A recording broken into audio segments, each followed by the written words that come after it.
बहुत सारे लोग मुझसे पूछते हैं, ma'am how do you manage so many task at a time. आप बिजनेस भी देख रहे हो, आप एक वर्किंग वुमेन भी हो, आप घर भी देख रहे हो and you are taking care of yourself also, जो कि आजकल बहुत कम देखने को मिलता है। लोग अपना ध्यान नहीं रख पाते हैं, अपनी एनर्जी का ध्यान नहीं रख पाते हैं, अपना इनर वर्क नहीं कर पाते हैं। तो वो पूछते रहते हैं एंड मेरा एक ही जवाब होता है, इट्स नॉट अबाउट टाइम। जो आप सोच रहे हैं चीज़ें वैसी नहीं हैं। It's not about time, it's all about energy management. It's all about regulation of your nervous system state. It's all about your mental state. तो it's not about time. It's all about something else जहाँ पर आपको focus करना चाहिए और जो आप focus नहीं कर रहे हो. Hi guys, thank you for stopping by. Thank you for stepping into your own healing process because we human being, we co-create, we cooperate, we co-regulate with each other. हमारी हीलिंग का इस humanity पर effect पड़ता है। So keep on doing your inner work. Guys, आज का जो topic है ना, ये उन लोगों के लिए है जो ये शिकायत करते रहते हैं कि यार मेरे पास टाइम नहीं है, मैं कैसे चीज़ों को करूँ, मुझे करना बहुत कुछ है लेकिन मेरे पास है ना उतना समय नहीं है एंड उतनी एनर्जी भी नहीं है ना। तो यहाँ पर क्वेश्चन ये है कि 24 आवर्स तो सबके पास होते हैं, लेकिन कुछ लोग उन 24 आवर्स में बहुत कुछ प्रोडक्टिव कर लेते हैं या बहुत कुछ ऐसा कर लेते हैं जो करना चाहते हैं। It's not about productivity only, ठीक है। इट्स ऑल अबाउट जो आप करना चाहते हो, क्या आप वो कर पा रहे हो। एंड उन्हीं 24 आवर्स में कुछ लोग कुछ भी प्रोड्यूस नहीं कर पाते, कुछ भी वैसा नहीं कर पाते जो वो करना चाहते थे। They are always into their mind, thinking and thinking over thinking, जिससे क्या होता है ना, उनकी एनर्जी का कंजप्शन हो जाता है and they don't have energy to do any sort of task और accomplish any sort of task. तो बात यहाँ पर आती है कि अब है ना हमारी न्यू करेंसी है टाइम नहीं, अब न्यू करेंसी है आपकी एनर्जी, आपकी मेंटल स्टेट, आपकी नर्वस सिस्टम की स्टेट। आपको अब ध्यान रखना होगा कि आप किस टाइप के मेंटल स्टेट में हैं या फिर नर्वस सिस्टम की स्टेट में हैं, क्योंकि अगर आपने इस पर ध्यान नहीं दिया ना, you will be losing lots of energy and you will losing all the time. जितना भी टाइम आपको दिया जाएगा ना, वो हमेशा कम पड़ेगा। अब मैं अगर अपनी बात बताऊँ तो I just sleep for 5 to 6 hours only. इससे ज़्यादा मैं सो ही नहीं पाती, बिकॉज उतनी जो टाइम होता है ना, 5 to 6 आवर्स का टाइम मैं आपको ज़्यादा बता रही हूँ। इतना जो टाइम होता है ना, इसमें मुझे इतनी गहरी, इतनी डीप, इतनी सफिशेंट नींद आ जाती है ना कि मेरी नींद अपने आप खुल जाती है and I don't have to put even alarms, because अपने आप ही वो जो एनर्जी है ना फिलअप हो जाती है एंड मेरी नींद खुल जाती है। एंड मेरे पास इतना एम्पल अमाउंट ऑफ टाइम होता है ना, जबकि मेरे पास there are so many tasks that I have to do every single day, but I am able to accomplish each and everything. और उसके बाद भी मुझे इतना टाइम मिलता है ना अपने बुक रीडिंग के लिए, कुछ वीडियोस देखने के लिए, गाने सुनने के लिए, डांस करने के लिए। I get so much of time for my self just because मैं अपनी एनर्जी को मैनेज कर रही हूँ, ना कि टाइम को मैनेज कर रही हूँ। तो आपको ये जो टाइम से रिलेटेड आपके दिमाग में एक डेफिनेशन घुस गई है ना कि आपको टाइम मैनेज करना है, आपको टाइम नहीं मैनेज करना है, you have to manage your energy. और एनर्जी कैसे मैनेज करोगे? By managing your nervous system की स्टेट। अब आप अपने अंदर देखिए कि आप पूरे दिन में अपने दिमाग में कितना रहते हैं और अपने बॉडी में कितना रहते हैं। एंड अब ये क्या होता है, दिमाग में रहना और बॉडी में क्या रहना क्या होता है? If you are thinking a lot about things, ठीक है, यू आर हियर, आप अपने दिमाग में हो, ठीक है, आपका सारा एनर्जी का चैनल है ना वो यहाँ हो रहा है एंड आपका ब्रेन बहुत ज़्यादा फास्ट वर्क कर रहा है, ठीक है, क्योंकि आप यहाँ पर एनर्जी दे रहे हो अपनी एंड आपका दिमाग बहुत ज़्यादा काम कर रहा है एंड सोचने में जितनी एनर्जी का कंजप्शन होता है ना, ट्रस्ट में उतना किसी भी चीज़ में नहीं होता। सारी आपकी एनर्जी यहाँ चैनल हो जाती है, आपकी बॉडी में कोई भी प्राणा नहीं बचता है, बिकॉज यू हैव वन प्राणा जो कि आपका चैनल हो गया यहाँ पर एंड आपका ब्रेन बहुत फास्ट काम कर रहा है। अब ब्रेन के साथ क्या प्रॉब्लम है, आपके माइंड के साथ क्या प्रॉब्लम है? आपका माइंड या तो पास्ट में काम करता है या फिर आपका फ्यूचर में काम करता है, ठीक है। माइंड प्रेजेंट मोमेंट में रहने के लिए नहीं बना हुआ, उसे एक टास्क दिया गया है टू सी कि कोई थ्रेट तो नहीं है आसपास, स्कैन करने के लिए, हाइपर विजिलेंट होने के लिए, सोचने के लिए। सोचना क्यों होता है? क्योंकि we have to think about threats, planning, है ना, कैलकुलेशंस, ये करने के लिए सोचना होता है। तो जब भी हम सोच रहे होते हैं, we are either into past past में क्या हुआ था, अच्छी मेमोरीज, बुरी मेमोरीज, या फिर हम सोच रहे हैं फ्यूचर के बारे में, प्लानिंग, प्लॉटिंग। जब हम ये कर रहे हैं हमारी बहुत सारी एनर्जी कंज्यूम होती जा रही है, बिकॉज थिंकिंग तो ना हमें कहीं से कहीं भी ले जाती है। एंड जब हम चीज़ों के बारे में सोचते हैं, स्पेशली वो चीज़ें जब हमें फाइट एंड फ्लाइट में ले जाती हैं, फियर में ले जाती हैं, है ना, किसी भी बैड मेमोरी और सैड मेमोरी तक ले जाती है, तो इसका इफेक्ट आपकी बॉडी पर ही होता है। फॉर एग्जाम्पल, आपको सोचते सोचते ऐसी मेमोरी याद आई जो कि पेनफुल थी। आपको सिर्फ यहाँ पेन नहीं होगा, you will be having pain all over the body. अगर आपको कोई फाइट याद आ गई है तो सिर्फ फाइट यहाँ तक ही सीमित नहीं है, आपकी पूरी बॉडी फाइट एंड फ्लाइट में चली जाएगी, क्योंकि आपकी बॉडी रिस्पॉन्ड करती है आपके थॉट्स को, है ना। जैसे आपको पता होगा लेमन वाला एग्जाम्पल, कि आप एक लेमन के बारे में सोच रहे हैं, उसको स्क्वीज़ कर रहे हैं एंड आप उसको खा रहे हैं। थोड़ी देर बाद है ना वो सावरनेस आपके जो है ना माउथ में आने लग जाती है, वो खट्टापन, वो सलाइवा का सिक्रेशन होने लग जाता है। क्यों? क्योंकि your body is responding to your thoughts. और आपको क्या लगता है, मैं सोच ही तो रहा हूँ, मैं सोच ही तो रही हूँ, लेकिन आपकी बॉडी फाइट एंड फ्लाइट में जाती है द वे यू थिंक। ठीक है, अगर आप पास्ट के बारे में सोच रहे हो, फ्यूचर के बारे में सोच रहे हो, आपकी बॉडी उसके अकॉर्डिंग रिस्पॉन्ड कर रही है, फाइट एंड फ्लाइट में जा रही है। पास्ट में भी कुछ अच्छा नहीं है ना, अच्छा इन द सेंस कि कुछ ऐसा नहीं है जो कि बहुत जिसका ब्यूटिफिकेशन हो हमारे माइंड में, क्योंकि पास्ट में चीज़ें कुछ खूबसूरत होती है, लेकिन बहुत सारी ऐसी चीज़ें याद आती है जो कि उतनी अच्छी नहीं थी। एंड अगर वो ऐसा कुछ याद आता है जो अच्छा नहीं था, तो आपका नर्वस सिस्टम जो है फाइट एंड फ्लाइट में जाता है। वैसे ही अगर आप फ्यूचर के बारे में सोच रहे हैं जिसमें कि आपको 1% भी ऐसा लग रहा है कि यार ये नहीं हो पाएगा, नहीं हुआ तो, and it is creating sort of fear in you, क्योंकि जो चीज़ें अनप्रिडिक्टेबल है उसका हमेशा हमको फियर रहता है। एंड ये दोनों ही चीज़ें आपके नर्वस सिस्टम को डिसरेगुलेट कर रही हैं। फाइट एंड फ्लाइट में क्या होता है, as you know very well, मेरे पास्ट वीडियोस से आपको पता लगा होगा, फाइट एंड फ्लाइट से क्या होता है, आपकी बॉडी में हॉर्मोन्स का सिक्रेशन बढ़ जाता है। ठीक है, आपकी बॉडी प्रिपेयर होने लग जाती है टू फाइट, फ्लाइट और टू फ्रीज। डिपेंड्स अपॉन कि आप किस चीज़ में सक्षम हो। अगर आप फाइट करने में सक्षम हो, आपकी बॉडी फाइट करेगी। अगर आप फ्लाइट करने में सक्षम हो कि भाई आप लड़ नहीं सकते लेकिन आप भाग सकते हो, एस्केप कर सकते हो सिचुएशन से, तो आपकी बॉडी एस्केप करने के लिए आपको तैयार करेगी। अगर आप वो भी नहीं कर सकते तो आपकी बॉडी आपको फ्रीज करने के लिए तैयारी करना शुरू कर देगी, आपको नम करना शुरू कर देगी, जहाँ पर आप कुछ एक्शन नहीं ले पाते, कुछ बोल नहीं पाते, और सिर्फ नम डम आपका ब्रेन फॉग हो जाता है। ठीक है, इट डिपेंड्स कि आपकी बॉडी को कौन सा रिस्पॉन्स देना है एंड यूजुअल रिस्पॉन्स आपका क्या है। अब इस प्रोसेस में क्या होता है ना, बहुत ज़्यादा एनर्जी का कंजप्शन होता है, क्योंकि जब भी आपकी बॉडी प्रिपेयर करे फाइट एंड फ्लाइट के लिए, आपका जो हार्ट रेट है बढ़ जाता है, आपको ब्रीदिंग रेट बढ़ जाता है, आपके हाथों पैरों में ना ब्लड का रश बढ़ जाता है, क्योंकि आपकी बॉडी आपको प्रिपेयर करे फॉर फाइट एंड फ्लाइट, है ना।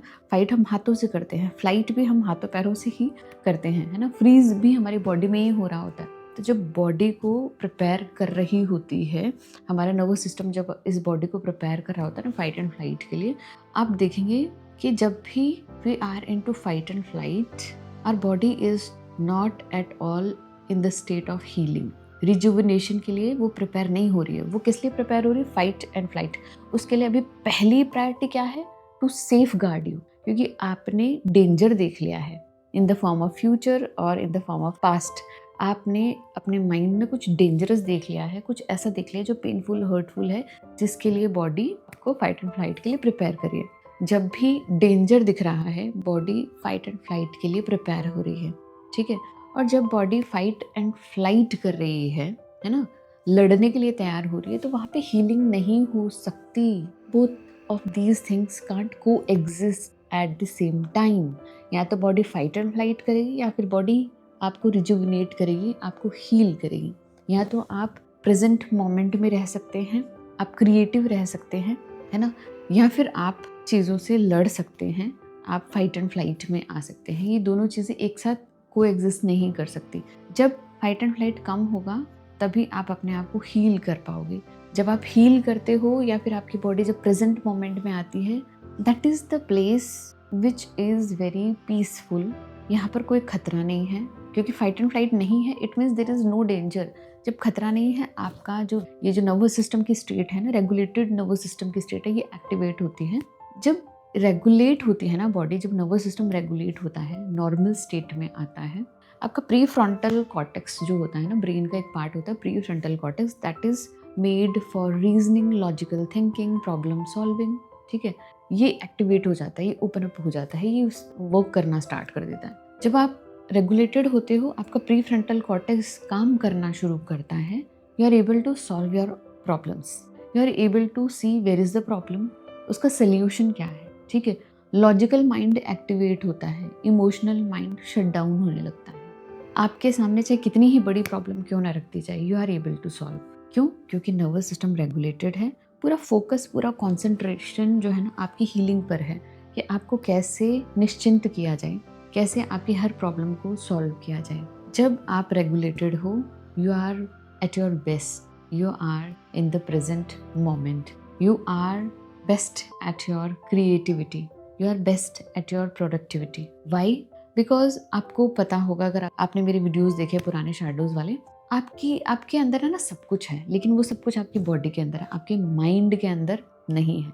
आपके गोल्डन शैडोज हो गए, आपके गिफ्ट्स हो गए, आपकी नॉलेज हो गई, आपकी विजडम हो गई, सब कुछ आपके अंदर है। तभी तो कहा जाता है ना अपने अंदर झांको, है ना। ऐसा तो नहीं कहा जाता आप अपने दिमाग के अंदर झांको, कहा जाता है आपके भीतर सब कुछ है, आप अपने अंदर झांको। Everything is inside your body. ये जो बॉडी है ना, ये आपके लिए एक खजाना है, लेकिन आपको इसको टैप इन करना नहीं आता। क्यों नहीं आता? Because you are here. आपको ऐसा लगता है यहाँ होना इज लाइक मोर प्रोडक्टिव या फिर मोर इफेक्टिव। लेकिन ये जो मैट्रिक्स है ना, ये मैट्रिक्स जिसमें हम अभी बहुत ज़्यादा इंडल्ज हो गए हैं, ये मैट्रिक्स है ही इसलिए कि हम यहीं रहें, हम ईगो माइंड में रहें, ना कि हम यहाँ पर अपने सबकॉन्शियस में टैप इन कर लें। इसलिए आज कल या आज के इस टाइम में ना, everyone is here then being here. जब आप यहाँ आते हो, जब आप ओवर थिंकिंग छोड़ते हो, सोचना छोड़ते हो, अननेसेसरी पास्ट और फ्यूचर के बारे में सोचना छोड़ते हो, you are into your present moment. Present moment में देयर इज नो डेंजर। जब आप अपनी बॉडी में होते हो ना, body can sense environment around us, और बॉडी देखती है, अरे यार यहाँ तो कोई खतरा ही नहीं है, I have full access of internet, I have availability of food, and I have everything, I can rest, I can enjoy, there is no danger. लेकिन when you are into your mind, कुछ ना कुछ आपको dangerous दिखता रहेगा। हर एक ऐसी चीज़ जो कि थ्रेट नहीं है, आप उसको थ्रेट परसीव करते रहोगे, एंड आपकी बॉडी फिर से फाइट एंड फ्लाइट में चली जाएगी। When you are thinking, you can think anything. अगर कि कोई आपकी तरफ देख भी रहा है ना, आपको ऐसा लगेगा, अरे यार ये मेरे बारे में तो नहीं सोच रहा, मेरे बारे में गलत तो नहीं सोच रहा, क्या ये कोई प्लानिंग प्लॉटिंग तो नहीं कर रहा, कि मतलब कुछ भी अगर आप सोचने लगोगे तो आप कुछ भी सोचते हो, जिसकी कोई लिमिट नहीं है। But when you are into your body, when you stop this thing, इस मशीनरी को जैसे आप स्टॉप करते हो ना, you are into your presence. Present moment जो होता है ना, बेस्ट मोमेंट होता है जीने के लिए। यहाँ पर कोई भी खतरा नहीं है, टाइम ही टाइम है, क्योंकि जब आप प्रेजेंट रहते हो, you have ample amount of time and ample amount of energy, क्योंकि आपकी energy unnecessary fight and flight में कंजप्शन नहीं हो रही, कंज्यूम नहीं हो रही है। जब कंज्यूम नहीं हो रही है, you are not exhausted. Nowadays why people are exhausted? उनके पास पूरा टाइम है, लेकिन they seem very tired, they are exhausted, they are not happy, they are not energetic, they are not enthusiastic, just because their nervous system is not regulated. They are into this survival mode, fight and flight ka mode. When you are surviving, you are fighting for your life. How can you heal yourself? आप खुद को heal नहीं कर सकते.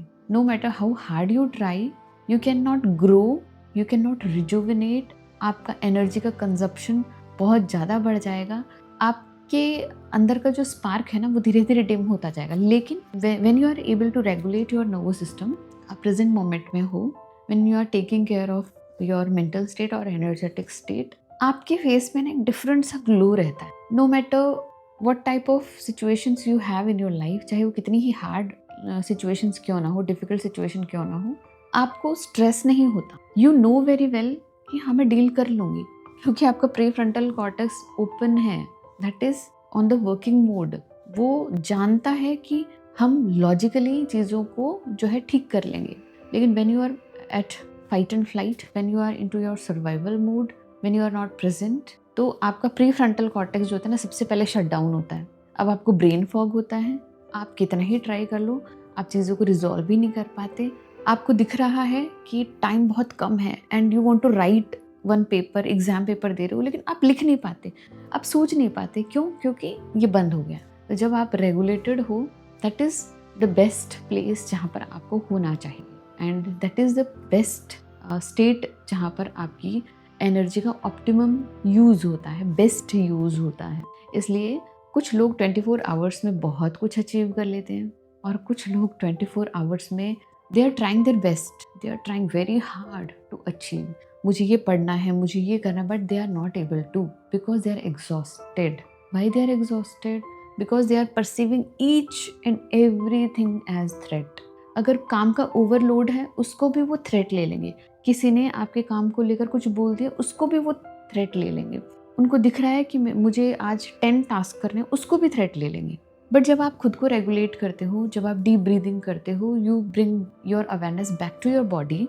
आप body में कैसे आ सकते हो? By doing grounding practices. Grounding practices कौन सी प्रैक्टिसेस होती हैं? जो सेंसेस से रिलेटेड होती हैं, आपके सेंसेस को जो एक्टिवेट करती हैं। डीप ब्रीदिंग, नाक, ठीक है, पूरी बॉडी में जो है ना, हम ब्रीदिंग करते हैं, डीप ब्रीदिंग करते हैं, तो आपकी नाक जो सेंस है, वो उससे आप प्रेजेंट मोमेंट में आ सकते हो। आप आईज के थ्रू प्रेजेंट मोमेंट में आ सकते हो by going out, looking into the nature, या फिर आईज का मोमेंट है लेफ्ट टू राइट। अगर आप ये 2 मिनट्स में प्रैक्टिस करते हैं, आपका नर्वस सिस्टम जो है रेगुलेट होने लग जाता है, एक बॉडी में सिग्नल जाता है, देयर इज़ नो डेंजर, ठीक है।